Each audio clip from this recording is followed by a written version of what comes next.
సీతారాం యేచూరి యాక్చువల్గా ఆయన చనిపోయి 2-3 డేస్ అయింది. బట్ నేను ఇప్పుడు ఎందుకు స్పందిస్తున్నానంటే దీన్ని కూడా పెద్ద కాంట్రవర్సీ చేసేటువంటి వ్యక్తులు మన భారతదేశంలో ఉండటం నిజంగా చాలా ఆశ్చర్యమే.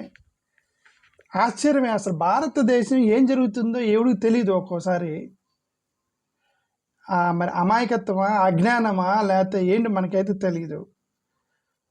లేదండి కావాలండి, అజ్ఞానులు ఎవరు లేరండి భారతదేశంలో. అజ్ఞానులు ఎవరు లేరు.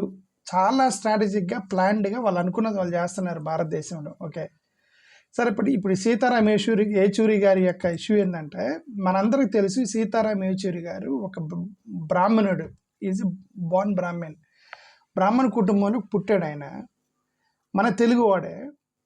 సీతారాం యేచూరి గారి పేరెంట్స్ ఇద్దరు కూడా ఆంధ్రప్రదేశ్లోనే పుట్టారు. హైదరాబాద్లో వాళ్ళ పేరెంట్స్ ఉండేవాళ్ళు. ఆయన ఢిల్లీ వెళ్ళి అక్కడ ఢిల్లీలో చదువుకొని అట్లా అలాగే కమ్యూనిస్ట్ పార్టీలోకి వెళ్ళి కమ్యూనిజంలోకి వెళ్ళిపోయి అట్లా కమ్యూనిస్ట్ లీడర్గా ఎదిగాడు ఆయన. So that is the fundamental the brief nutshell of Sitaram Yechury గారు.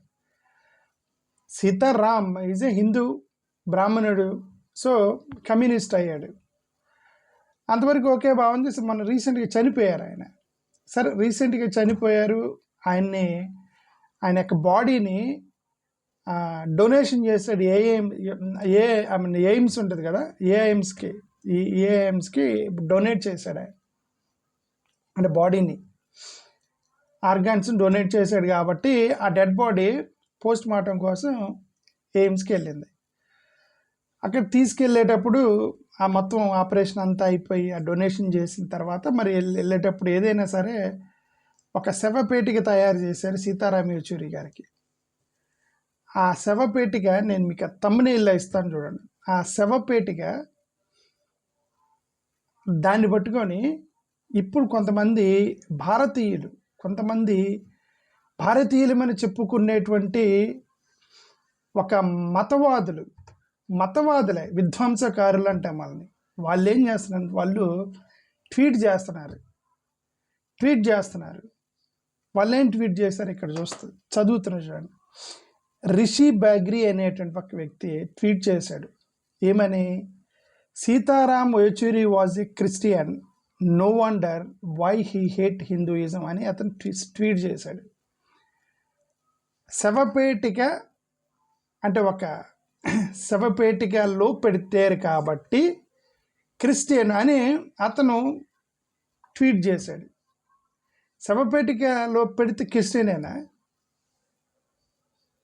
అంటే మామూలుగా జనరల్గా హిందువుల్ని ఇట్లా కర్రలు కట్టి కర్రల మీద ఎత్తుకొని అట్లా మోస్తారు కదా, దీన్ని జస్ట్ కాఫిన్లో పెట్టారనమాట. సో ఇది కాఫిన్లో పెట్టారు కాబట్టి క్రిస్టియన్ అని చెప్పి అతను ట్వీట్ చేశాడు. దీన్ని చూసి సోషల్ మీడియా మొత్తం గబ్బైపోయింది. ఆ తర్వాత ఒకరిని చూసి ఒకరు మా సీతారాం యేచూరి క్రిస్టియన్గా కన్వర్ట్ అయ్యాడు, రోమన్ క్యాథలిక్గా కన్వర్ట్ అయ్యాడు, సీక్రెట్ క్రిస్టియన్ కన్వర్ట్ అయ్యాడు. కాబట్టి ఆయన్ని క్రిస్టియన్ ఆచార పద్ధతి ప్రకారం ఆయన్ని శవపేటికలో పెట్టారు అని ఇక గొడవ చేసేశారు. స్వర భాస్కర్ అనేటువంటి ఒక యాక్ట్రెస్, ఒక సినిమా అమ్మాయి సీతారాం యేచూరి గారికి సీతారాం యేచూరికి సపోర్ట్ చేస్తూ ఒక ట్వీట్ పెట్టింది ఆమె. ఆ ట్వీట్ చూస్తే కనీసం కామన్ సెన్స్ ఉన్న వాళ్ళైనా సరే ఆమెను అప్రిషియేట్ చేస్తారు. She's a Hindu, she's not Christian, she's not Muslim, she's not atheist, even communist కూడా కాదు. ఒక హిందూ సినిమా ఆమె సీతారాం యేచూరి గారి గురించి ఆ ట్వీట్ చూసి, ఈ సిల్లీ ఫీలోస్ చేసిన ట్వీట్ చూసి ఆమె రిప్లై ఇచ్చింది. ఆ రిప్లై చదువుతున్నాయి వినండి. ది ఫ్లేమింగ్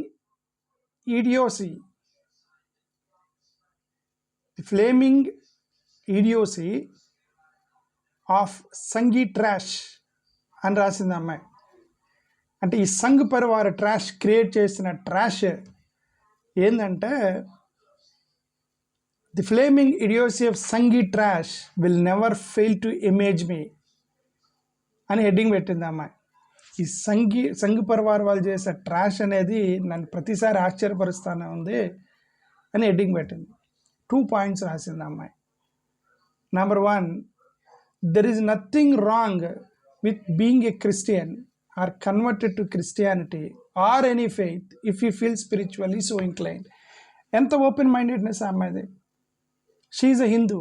ఆమె ఏమంటుందంటే, ఎవరైనా ఒక వ్యక్తి స్పిరిచువల్గా నేను దానికి ఇంక్లైన్ అవుతానని భావిస్తే, క్రిస్టియన్గా కానీ వేరే ఫెయిత్ అయినా కానీ, క్రిస్టియన్ కాకపోతే ఇంకొక ఫెయిత్ అయినా సరే, కన్వర్ట్ అవ్వడం వల్ల తప్పేంటి, దానివల్ల ప్రాబ్లం ఏంటి అని చెప్పేసి పాయింట్ నెంబర్ 1 రాసింది. దాంట్లో ఏంటి తప్పు అనేది point. Number 2, I doubt that comrade Sitaram Yechury converted. Sitaram Yechury గారు ఒక కమ్యూనిస్టు, ఆయన క్రిస్టియన్గా కన్వర్ట్ అవ్వలేదు అని ఆమె స్టేట్మెంట్ ఇచ్చింది.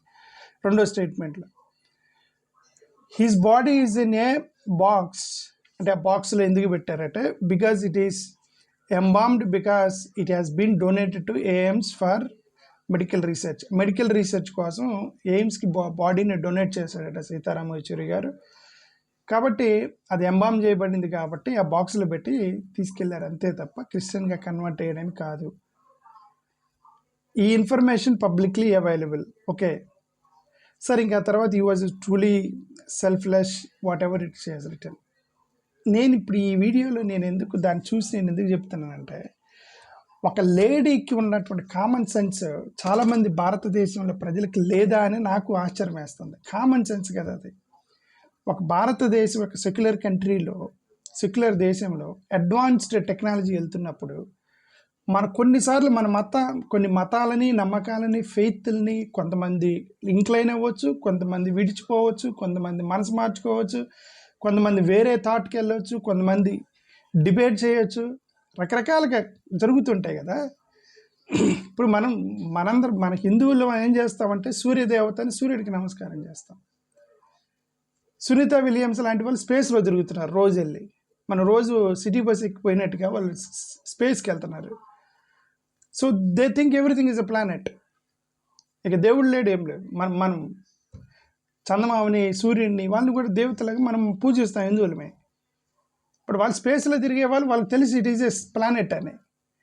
ఆ రీసెర్చ్ చేసిన వాళ్ళు, ఇస్రో వాళ్ళు రీసెర్చ్ చేసిన వాళ్ళు, వాళ్ళందరూ కూడా వీళ్ళు ప్లానెట్స్ అని చెప్పి వాళ్ళ అభిప్రాయాన్ని మార్చుకుంటారు. చాలామంది హిందువులు కూడా సూర్యుడి దేవుడని నమ్మేవాళ్ళు, చెట్లని దేవుళ్ళని నమ్మేవాళ్ళు, కొన్నిసార్లు యానిమల్స్ని దేవతలని నమ్మేవాళ్ళు, కొన్ని ఇప్పుడు ఈవెన్ స్నేక్స్ ఉంటాయి, స్నేక్స్ని దేవత అని నమ్మేవాళ్ళు, ఈ స్నేక్ సొసైటీ వాళ్ళు, వీళ్ళందరూ కూడా ఏంటి అని అంటే, దాని మీద రీసెర్చ్ చేసిన వాళ్ళలో కొంతమంది తన అభిప్రాయాన్ని మార్చుకోవచ్చు. అది వాళ్ళ ఇష్టం కదా, అభిప్రాయం మార్చుకోవచ్చు. ఆ మార్చుకుంటానికి వాళ్ళకి స్వేచ్ఛ ఉంది. నమ్మే వాళ్ళు నమ్ముతారు, నమ్మని వాళ్ళు నమ్మరు. ఆ స్వేచ్ఛని రిస్ట్రిక్ట్ చేసి భారతదేశంలో మొత్తాన్ని ఒక గాడిని కట్టేయాలంటే ప్రయత్నించడం అనేది కరెక్ట్ కాదు. ఇట్లాంటి వాళ్ళు టక్కని తగులుకుంటారు. ఏం వాళ్ళకే తెలుసు, దేర్ ఆర్గ్యుమెంట్ ఈజ్ రాంగ్ అని వాళ్ళకే తెలుసు. బట్ చేస్తారు ఏంటి అని అంటే, ఆ ఉద్రిక్తని, భారతదేశంలో ఉద్రిక్తలు లేపాలి, ఎమోషన్స్ని ట్రిగ్గర్ చేయాలి. అక్కడ తమిళనాడులో స్టాలిన్ కొడుకు ఉదయనిధి స్టాలిన్, అతను ఒకసారి స్టేట్మెంట్ చేశాడు. అతనేం స్టేట్మెంట్ చేశాడు, కరోనాని ఏదో చెప్పండి, కరెక్ట్ గుర్తులేదు కానీ, ఒక కరోనాని, డెంగ్యూని, సనాతన ధర్మంలో ఉన్నటువంటి మనుధర్మ శాస్త్రాన్ని మూడింటిని సంపూర్ణంగా ఎలిమినేట్ చేయాలి, లేకపోతే మళ్ళీ వచ్చింది అన్నాడు. రైట్. సనాతన ధర్మంలో వర్ణ వ్యవస్థ అన్నాడు కదా, అంటే కుల వ్యవస్థని సంపూర్ణ చేయాలన్నాడు. హిందువుల్ని నరకం అన్నాడని చెప్పి టక కొట్టిపడేశారు, మొత్తం కొట్టిపడేశారు దేశం మొత్తం. అతను అన్నది ఏంటి, వీళ్ళు కొట్టిపడేశారు. ఓకే, అంటే వర్ణ వ్యవస్థను తొలగించమన్నాడు మనువేదాల నుంచి. అతను చెప్పింది అదే, వర్ణ వ్యవస్థ, కుల వ్యవస్థను తొలగించండి అన్నాడు.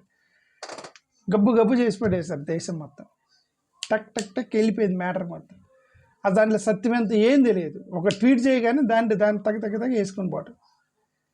ఎంత నష్టం దేశానికి చాలా నష్టం. సీతారాం యేచూరి గారు తన బాడీని ఒక హాస్పిటల్కి డొనేట్ చేయటం వల్ల, అది ఒక క్యాఫిన్లో పెడితే అతను క్రిస్టియన్గా కన్వర్ట్ అయ్యాడని ఒక పెట్టగానే సీతారాం యేచూరి క్రైస్తవుడిగా కన్వర్ట్ అయ్యాడు. దొంగ కమ్యూనిస్ట్ అని ఇప్పుడు కమ్యూనిస్టులను గబ్బు చేయాలి ఇప్పుడు. అంతేనండి, కమ్యూనిస్టులు దొంగలు, క్రిస్టియన్స్ దొంగలు, ముస్లిమ్స్ దొంగలు, జైన్లు దొంగలు, మొత్తం దొంగలు.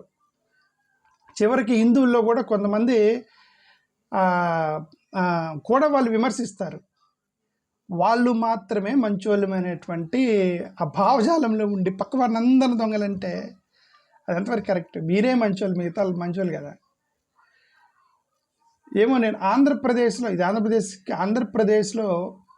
ఈ యొక్క ఐడియాలజీని మార్చడానికి సాధ్యమైన వరకు నా ప్రయత్నం నేను చేస్తాను. ఇక మీ ఇష్టం. ఓకే, నాకు తెలిసిన వరకు నేను చెప్పడానికి ట్రై చేస్తాను. ఏది తప్పు ఏది కరెక్ట్ అని చెప్పడానికి నచ్చినోడు చూస్తాడు, లేదంటే లేదు.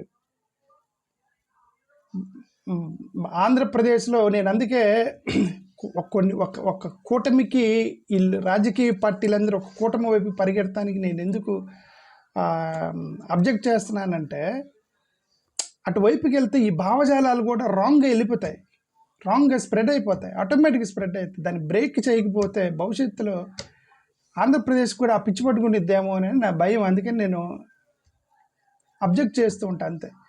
Thank you.